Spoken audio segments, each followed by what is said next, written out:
Good morning everyone.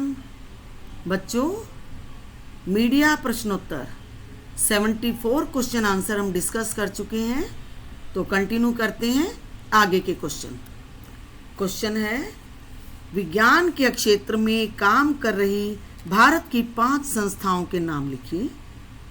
भारतीय कृषि अनुसंधान परिषद, जिसे हम इंग्लिश में शॉर्टकट क्या कहते हैं, ICAR। Minerals and metals corporation, MMTC।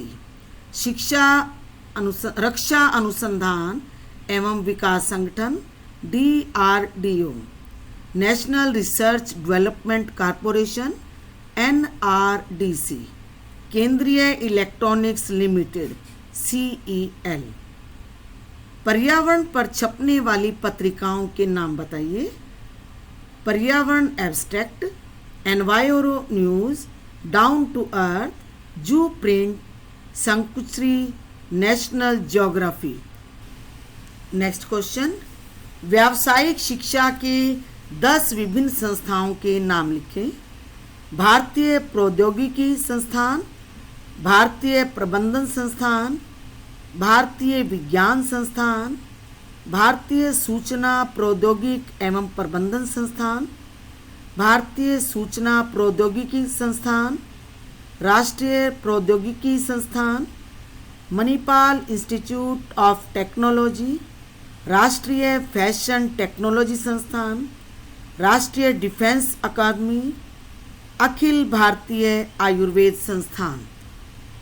Next question, updating से क्या तात्पर्य है?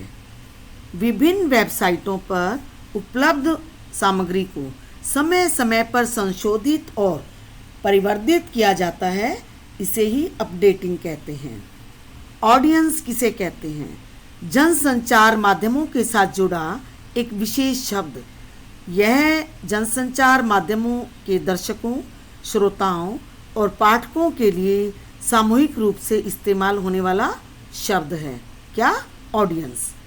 भारतीय पत्रों में आप एड क्या होता है? समाचार पत्रों में ऑप एड किसे कहते हैं?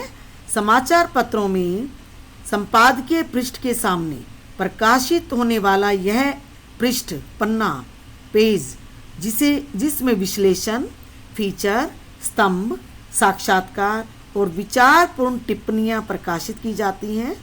हिंदी के बहुत कम समाचारों में ऑप एड पृष्ठ प्रकाशित होता है, लेकिन अंग्रेजी के हिंदू और इंडियन एक्सप्रेस जैसे अखबारों में ऑप एड पृष्ठ देखा जा सकता है। डेडलाइन किसे कहते हैं?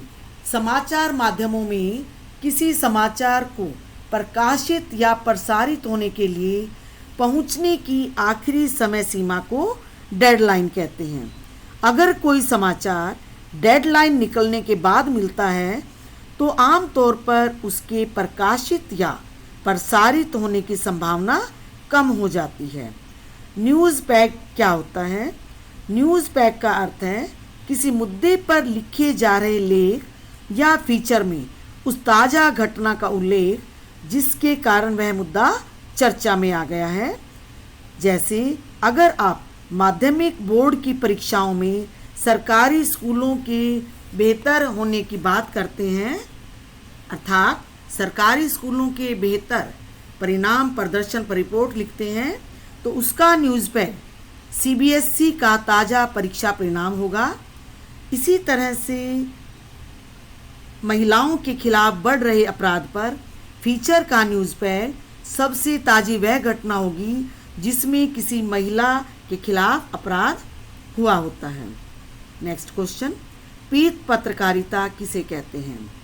इस शब्द का इस्तेमाल सबसे पहले 19वीं सदी के उत्तरार्ध में अमेरिका में कुछ प्रमुख समाचार पत्र के बीच पाठकों को आकर्षित करने के लिए छिड़े संघर्षों के लिए किया गया था।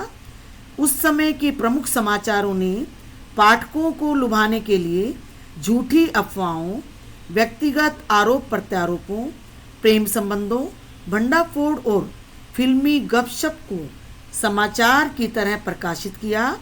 उसमें सनसनी फैलाने का तत्व अहम था, अर्थात सनसनीखेज खबरों के प्रचार प्रसार को हम क्या कहते हैं?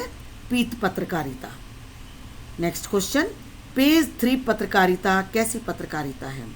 पेज 3 पत्रकारिता का तात्पर्य ऐसी पत्रकारिता से है जिसमें फैशन, अमीरों की पार्टियों, महफिलों और जाने माने लोगों के निजी जीवन के बारे में बताया जाता है। यह आमतौर पर समाचार पत्रों की पृष्ठ 3 पर प्रकाशित होती हैं, इसलिए इन्हें पेज 3 पत्रकारिता कहते हैं। हालांकि अब यह जरूरी नहीं है कि यह पृष्ठ 3 पर ही प्रकाशित हो, लेकिन इस पत्रकारिता के तहत अब भी जोर उन्हीं विषयों पर दिया जाता है। किन विषयों पर? फैशन, अमीरों की पार्टियां, महफिलों, जाने माने लोगों के निजी जीवन के बारे में। नेक्स्ट क्वेश्चन, फ्रीक्वेंसी मॉड्यूलेशन तकनीक क्या है? रेडियो प्रसारण की एक विशेष तकनीक जिसमें फ्रीक्वेंसी को मॉड्यूलेट किया जाता है। रेडियो का प्रसारण 2 तकनीकों के जरिए होता है, जिसमें एक तकनीक एम्पलीट्यूड मॉड्यूलेशन यानी AM जिसे कहते हैं, दूसरा फ्रीक्वेंसी मॉड्यूलेशन FM। FM तकनीक अपेक्षाकृत नई है और इसकी प्रसारण की गुणवत्ता भी बहुत अच्छी मानी जाती है, लेकिन AM एम्पलीट्यूड मॉड्यूलेशन रेडियो की तुलना में FM फ्रीक्वेंसी मॉड्यूलेशन के प्रसारण का दायरा सीमित होता है। बच्चों, आज का होमवर्क है कि मीडिया प्रश्नोत्तर का आप अभ्यास करेंगे और अगली वीडियो में हम बोर्ड परीक्षाओं में पूछे गए प्रश्नोत्तर पर चर्चा करेंगे। Thank you.